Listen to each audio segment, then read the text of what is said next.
Il y avait un homme qui s'était enrichi grâce au trafic de la drogue.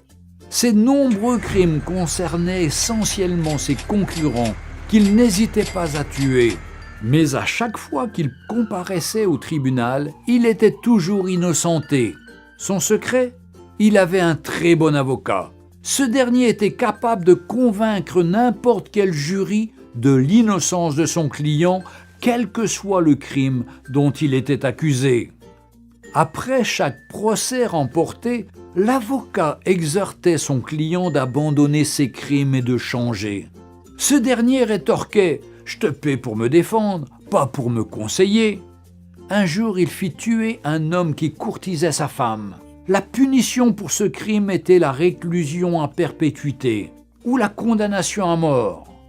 Lorsque l'affaire fut appelée devant la cour, il appela son avocat qui, une fois de plus, convaincut le jury de l'innocence de son client.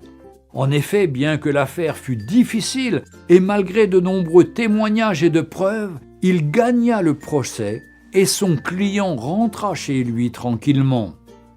Comme d'habitude, l'avocat conseilla le client « Cher ami, il se peut qu'un jour je ne sois pas là. Pour toi, change ton attitude. Et attention, je suis ton patron et non ton fils. Va donner tes conseils ailleurs, lui répondit son riche client avec orgueil.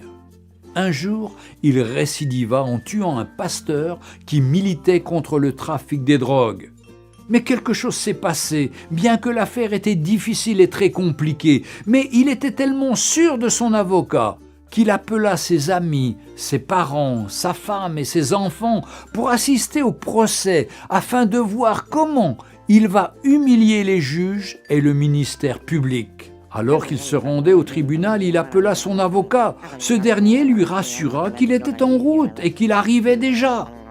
La salle était pleine à craquer et on attendait l'entrée du juge pour le début du procès.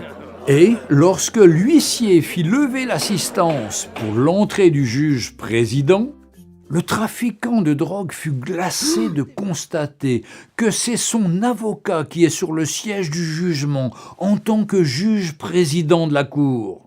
Il n'était plus un avocat, mais un juge.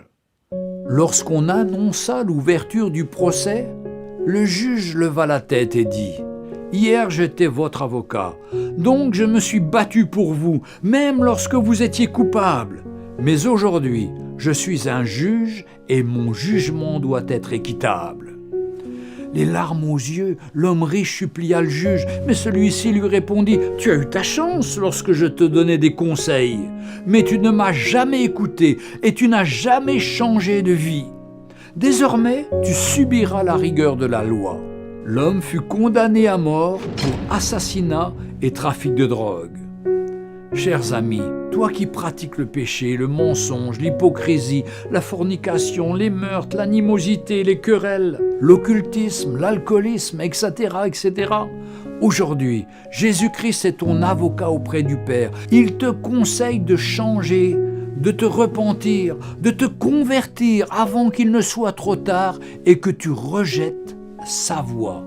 Mais un jour, il reviendra comme un juge et rendra à chacun selon ses œuvres. Il te dira « Hier j'étais ton sauveur, mais maintenant je suis ton juge. » Aujourd'hui, Jésus-Christ est notre avocat et rédempteur, mais le jour viendra où il jugera chacun équitablement. Jésus-Christ revient bientôt.